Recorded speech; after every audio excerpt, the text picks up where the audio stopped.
Hello, and welcome to episode 10 of the God Cells podcast. I'm Eric Merola.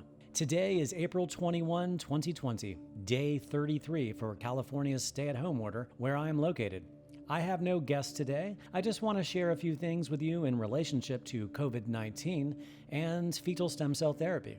While emcell has been temporarily closed due to COVID-19, their scientists have been in the lab working on new protocols to their therapy, further targeting the immune system, lungs, and cardiovascular system, given the onset of our new COVID-19 reality. I will get into more detail on this in a few minutes. Before I get into COVID-19 and fetal stem cells, I have an interesting update about the once semi-legitimate, now fake fetal stem cell clinic located in Tijuana, Mexico, called Stem Cell of America.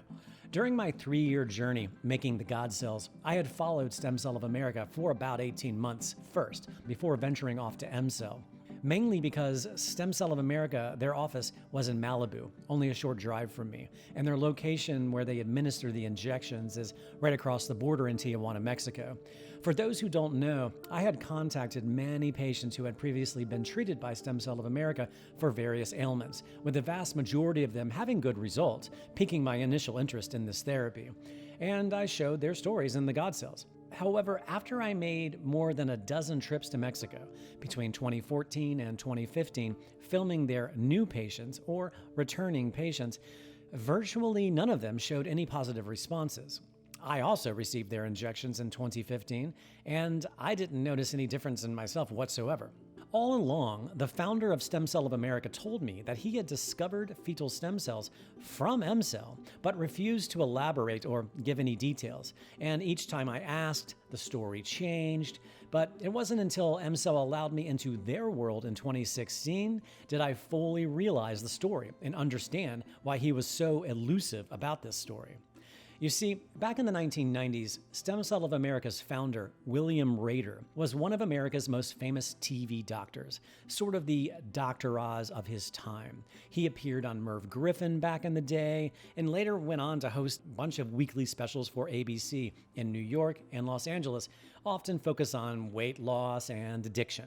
He had apparently heard about fetal stem cells being practiced in Ukraine at emcell, and used his sort of celebrity status to woo the original founders of emcell into letting him into their world. He had traveled to emcell more than a dozen times over the course of a year or so back in the 90s, gained their trust, and eventually convinced them to give him a batch of liver and brain cells under the idea of partnering with emcell to open another clinic in another country. Again, this was back in the 1990s when emcell was essentially working out of a one room in a state hospital. William Rader then took the cells that emcell gave him and was never heard from again. So this organization, Stem Cell of America, had set up shop first in the Bahamas after running off with a batch of cells, before getting kicked out of the Bahamas, since it wasn't legal there, and then they went on to set up shop in the Dominican Republic, until getting kicked out of the Dominican Republic for the same reasons. This company then finally ended up in Tijuana, which is essentially the Wild West where anything pretty much goes, but is, of course, also very much illegal in Tijuana, Mexico as well. I had spent countless hours with William Rader. I spent more time with him than some of his own employees, and especially more time with him than his patients had. William Rader had revealed to me that he was running out of fetal stem cells back in 2015, and he was trying to replicate them on his own. Now, at this time, I didn't know he had simply stolen a batch of cells from emcell 20 years prior. I had initially believed the narrative that he got the cells from emcell or somewhere in Eastern Europe, but emcell was certainly brought up many times. But his supply chain was cut off, which was true. How he was using the same batch of stolen cells he acquired 20 years ago, you might ask? Well, because these cells can theoretically be stored within their suspensions for 200 years. It's not recommended, but it is possible. Here's the reason his patients prior to 2014 and 2015 reported good results. Because he still had good fetal stem cells.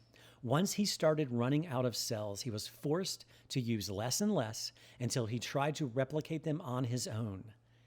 He replicated them on his own in his house in Malibu. not using the required $1 million plus equipment needed to replicate them and the trained team of lab techs required to oversee the operation, but instead purchasing these solutions meant for such equipment and trying to grow these cells using, in his words, the flask method, where he would use flasks in his house in Malibu to try to grow the cells since he had no supply chain to get more. So not only was he charging the outrageous price tag of $30,000 per treatment, which consisted of 2 injections, one of the brain cells, one of the liver cells, he was doing this with fetal stem cells that he stole and he never paid a dime for. And then, not surprisingly, after trying to replicate these cells on his own in his house in Malibu, in April of 2016, a batch of cells were contaminated and several patients got sick after the injections. Some ended up in the hospital. And nothing has been the same since for Stem Cell of America. So why am I talking about all of this now? Well, William Rader, he died. He died earlier in 2020. There has been no obituary. And I've even had sources tell me, and I quote, Stem Cell of America is hiding that Rader is dead, meaning they are pretending that he is still alive. His Wikipedia page also has him as still alive, months later. So who is running the show there is anyone's guess. But more importantly, what are they injecting people with is even more of a mystery. Incredibly, Stem Cell of America is still accepting new patients. And even more incredibly, I am still filing copyright violation claims against Stem Cell of America for illegally using a re-edited version of The God Cells, my documentary, to serve as a commercial for them. They just cut out the emcell part, they cut out the opening, they cut out the part my name is on it, they cut out anything that has nothing to do with Stem Cell of America.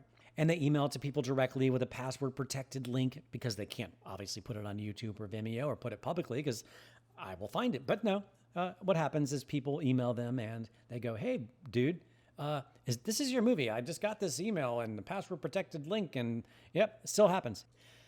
So anyway, the saga of Stem Cell of America is another documentary in and of itself. I might even create a little mini documentary of this entire Stem Cell of America subject in the near future. And you also might be wondering why I didn't put all of this in the movie. Well, the reason is because Rader was still alive. And his attorney was Robert Shapiro, O.J. Simpson's attorney. So if I was going to tell the truth about him while he was still alive, blowing this completely wide open all by myself without any mainstream press or anything behind me, I would have probably been faced with all sorts of gag order attempts on behalf of Robert Shapiro's office, etc. I've even spoken to Robert Shapiro, and he fully believed Rader. He was a big believer in what Rader was doing because Rader was just a really, really, really good confidence man. Con man, that's where the term comes from. He was good because his medical degree wasn't in medicine. He never was a practicing doctor. He was a psychiatrist. And you have to understand the psychiatry and psychological natures of people in order to con them. So there it is. Moving on. It's important to understand the key details about fetal stem cell therapy and its existence overall. Ukraine is simply the only country on earth where this is legal. Ukraine is not a part of the European Union and not a part of Russia. They are an independent sovereign nation where fetal stem cell is legal on the books in cooperation with the Ukraine Ministry of Health. Harvesting abortions to obtain fetal stem cells is expensive and a lengthy process that requires expertise and the right laboratory environment. In other words, not just anybody can do this. emcell paved the way for the legality of fetal stem cells, which also allowed other competing organizations within Ukraine to also exist. The problem with the other clinics in Ukraine is none of them are harvesting the cells. They are buying them on the black market or getting them from questionable and dubious sources. So often I get accused of exclusively promoting emcell.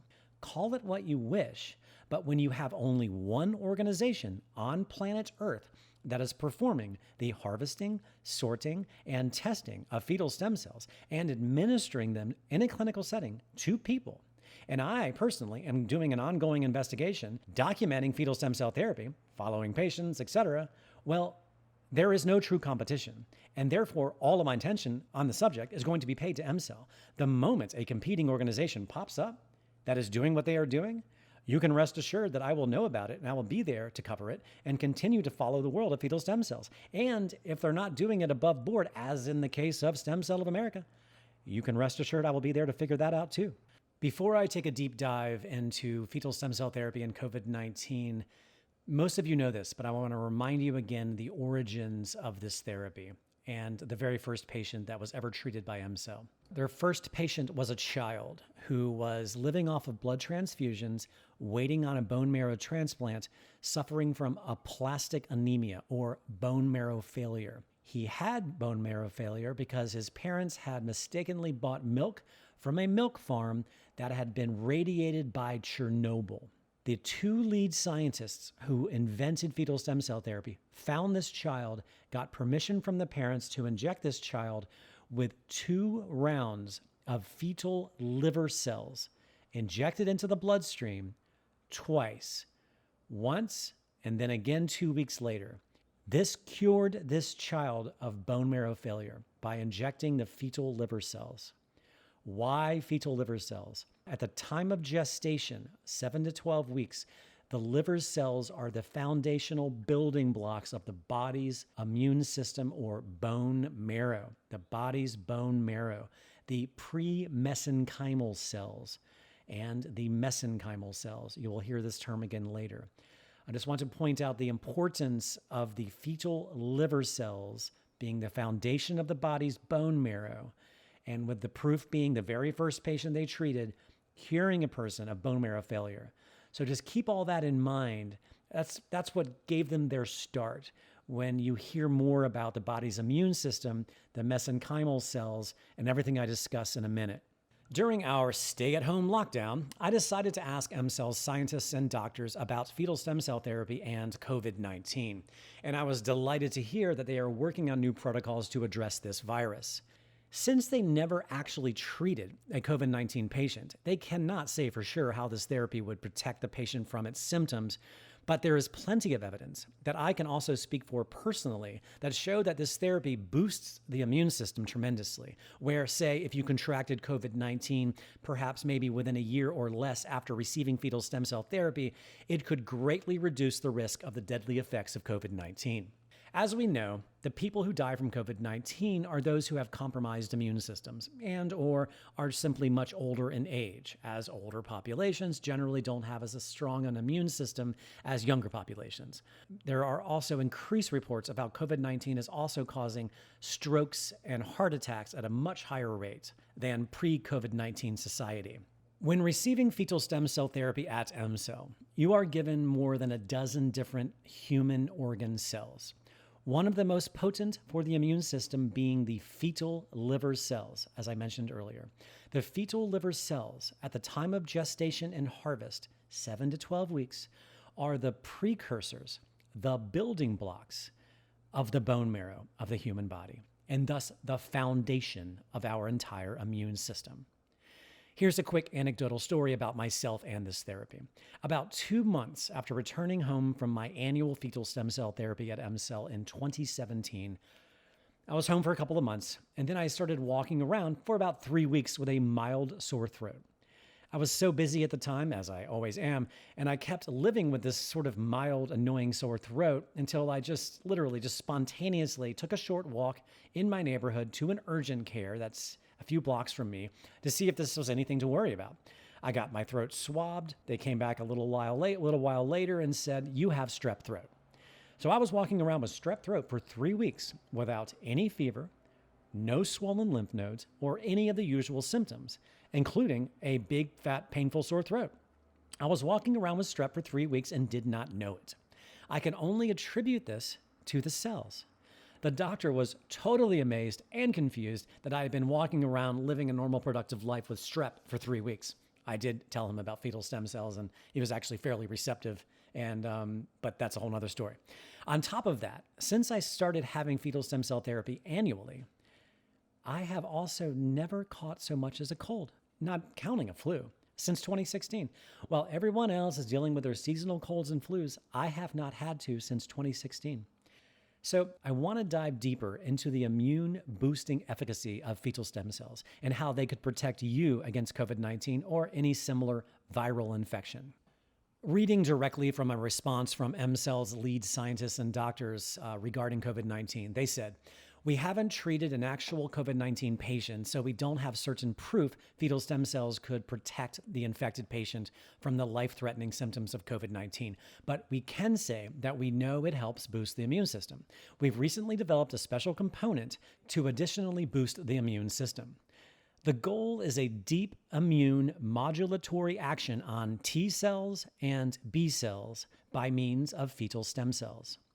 T cells are lymphocyte immune cells that protect the body from pathogens. T cells originate in the bone marrow. They are important for cell-mediated immunity and the activation of immune cells to fight infection.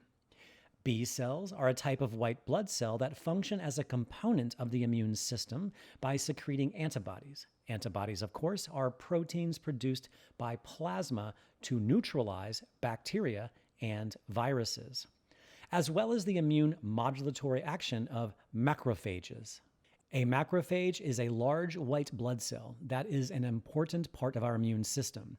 A macrophage has the ability to locate and eat particles, such as bacteria, viruses, funguses, and parasites. Macrophages are born from the white blood cells called monocytes, which are produced by stem cells in our bone marrow. They said, "We have numerous observations proving that fetal stem cells can reprogram the immune system by increasing tolerability and defense levels of the human organism, protecting it from diseases, viral and bacterial infections, allergic and autoimmune reactions. In addition, fetal stem cells contribute to allowing quick identifications of foreign agents, resulting in its destruction and damage of the infected cell, as well as stimulating development of high reactive antibodies. Thus, fetal stem cell therapy promotes the following. First, by increasing the number of macrophages, which again are large white blood cells, and monocytes. Monocytes are a type of white blood cell that fights off bacteria, viruses, and fungi. Monocytes are the biggest type of white blood cell in the immune system. Originally formed in the bone marrow, they are released into our blood and tissues. When certain germs enter the body, these monocytes quickly rush to the site and attack them. To understand the difference between monocytes and macrophages, monocytes circulate through the blood for a few days before migrating into the tissues, when they later become macrophages. So monocytes are the precursors to macrophages. So increasing the number of monocytes and macrophages favors intense phagocytosis. Phagocytosis, which means simply eliminating foreign microorganisms like viruses. Did you get that? Second, stimulating the work of satellite cells, like mast cells found in connective tissues that protects from inflammation and allergic reactions, and basophils, another type of white blood cell. While also produced in the bone marrow, they're found in many other tissues throughout our bodies. They're a big player in our immune system. Another big player in our immune system. Eosinophils, which is another type of disease-fighting white blood cell, and platelets, which are tiny blood cells that protect the body from clots and to help stop bleeding, etc., all within the connective tissues and mucous membranes, the mucous membranes being especially important in a COVID-19 infection. These all participate in the regulation of an inflammatory reaction. These cells create an intense secretion of various biomedical mediators which participate in the protection against large multicellular invaders such as a virus. Third, they enhance the activity of our body's natural killers, or leukocytes, which also counteract foreign substances and disease, and our lymphocytes, another killer white blood cell. Fourth, fetal stem cells increase the effectiveness of cellular immunity by increasing the T and B lymphocytes. Fifth, this is the best to me. Fetal stem cells improve immunological memory. I find it so fascinating, which means that fetal stem cells contribute to the immune system's ability to react quicker and more effectively to pathogens. So, like all organisms' ability to get smarter, fetal stem cells allows your immune system to not only become more robust, but also get better at outsmarting foreign pathogens as time goes on. So it's like taking your immune system to the gym. In addition to their personalized protocol for each new patient, that's going on, that exists today. Given the onset of COVID-19, special attention will be made towards the administration of fetal lung and respiratory cells, as well as the cardiac or cardiovascular cells to protect the patient not only potential lung damage, but also cardiovascular disease and damage that can rise from this virus. Fetal stem cells regenerate, and as we get older, or heaven forbid, we contract this virus, it all causes degeneration. Fetal stem cells simply fight against all of that by regenerating. That is their job. Now, if you go ahead and Google COVID-19 stem cells. There is a plethora of reports of various entities using mesenchymal stem cells to fight the COVID-19 infection. Where do mesenchymal stem cells come from? Generally, the bone marrow. The FDA just approved a clinical trial to treat COVID-19 using placental cells, which is far inferior of a method than fetal stem cells. But it just goes to show that even the mainstream is seeing the value in this. There are also new reports of possibly expanding the use of umbilical cord stem cells to fight COVID-19. Both placental and umbilical, they're just mesenchymal cells harvested at 9 months. That's all they are. Properly harvested fetal stem cells are taken during the end of the first trimester, 7 to 12 weeks of gestation, not 9 months, and they consist of a much wider array of human organ building blocks other than the very important mesenchymal cells.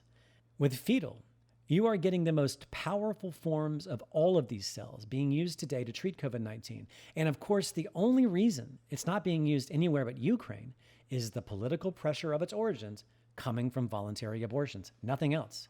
The USA can get away with placental and umbilical because it's going to be thrown away anyway. Of course, so is an aborted fetus, but the fact that they're using placental and umbilical stem cells only further supports the evidence that harvesting the cells early in the human gestation process is by far more effective than using only the adult bone marrow mesenchymal cells that are as old and damaged as the adult they are taken from, processed, and given back to. Also, new reports are coming out that those who have had COVID-19 and recovered, some are suffering from longer-term lung and heart damage. And with the proper administration of fetal lung and heart cells, this therapy can also help those people as well. Of course, none of this helps us while we are all sitting locked in our homes and unable to travel to the Ukraine. But I can tell you that the moment the borders open up, I will be back to emcell getting my annual therapy. I know it's not a cheap therapy, particularly in a time of economic uncertainty. Harvesting, sorting, testing, and suspending these fetal stem cells, not to mention furthering the research to expand upon their regenerative capabilities, is a further more expensive process. But if you can afford it, I cannot think of anything else I would recommend more outside of a basic healthy lifestyle. Receiving fetal stem cell therapy really is like cheating Mother Nature. Given the advances that has occurred at emcell since I started documenting their work several years ago, and given the COVID-19 outbreak, my sequel to The God Cells will cover a wide variety of ailments, not exclusively focusing on type 2 diabetes or male infertility only as I had originally set out to do. I will include at the least everything from autism, spinal injections of the neuronal fetal cells for Parkinson's, MS, and other neurological ailments. As always, if you watch my documentary on this subject or just listen to this podcast and want to investigate this therapy for yourself, it's not a bother for me to communicate with you. If you have any questions. I was just like you walking into this confusing jungle of stem cells. Not to mention fetal stem cells. And I'm happy to share with anyone my experience to answer questions about it or to place you in touch with another person or family who has already been there. If we can just get the borders opened up again, anyone who wants to join me at emcell in Kyiv, Ukraine, while I'm also there this year, you are more than welcome to join me. Who knows? You might end up being in my next documentary. I had planned to be there in April, May, and June of this year to get my own annual therapy and to film several patients for my new documentary. But our best guess is the earliest things would open up for international travel is maybe July? If you're on my mailing list or follow the God Cells Facebook page, you will be some of the first to be notified of my next trips there. For those not on my mailing list and you want to be on it, just go to stemcellsmovie.com or ericmerola.com. That's ERICMEROLA.com and sign up. Both websites go to the same mailing list.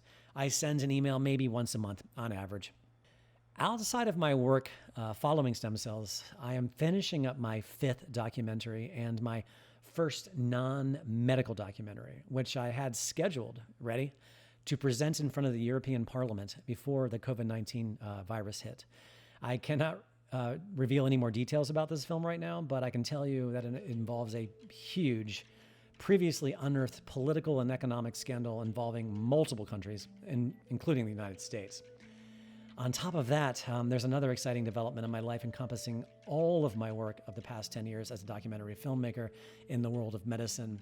And I think everyone will be very surprised to learn about what this is. I promise to inform you once everything is finalized. All I can say for now is that Hollywood is knocked on my door. That's all I'm going to say. So that's it. Stay safe, stay healthy. And I hope to see us on the other side of this COVID-19 pandemic. And as always, if you want to go to emcell or you know someone who does, email me. To be honest, I would rather communicate and assist someone from the beginning of this process versus having to fix the inevitable multiple mistakes that many people make going about organizing this journey to Kyiv, Ukraine on their own. It's not a bother for me. This movie and this therapy is still very unknown to the world, and I do not get as many emails as you would think. So, I have made 15 trips to Ukraine, to emcell in the Ukraine since 2016. I know exactly what to do, what not to do. Just ask me. So if you have any further questions about what I talked about today, especially involving this therapy and COVID-19, et cetera, I'm still learning more as well. But email me. I'm always open, and I don't have as much going on like the rest of us sitting at home in lockdown. So my email is eric@ericmerola.com. That's ERIC@ERICMEROLA.com. Goodbye for now. Stay safe and stay healthy. And I'll see you next time in episode 11 of the God Cells podcast. I'm Eric Merola.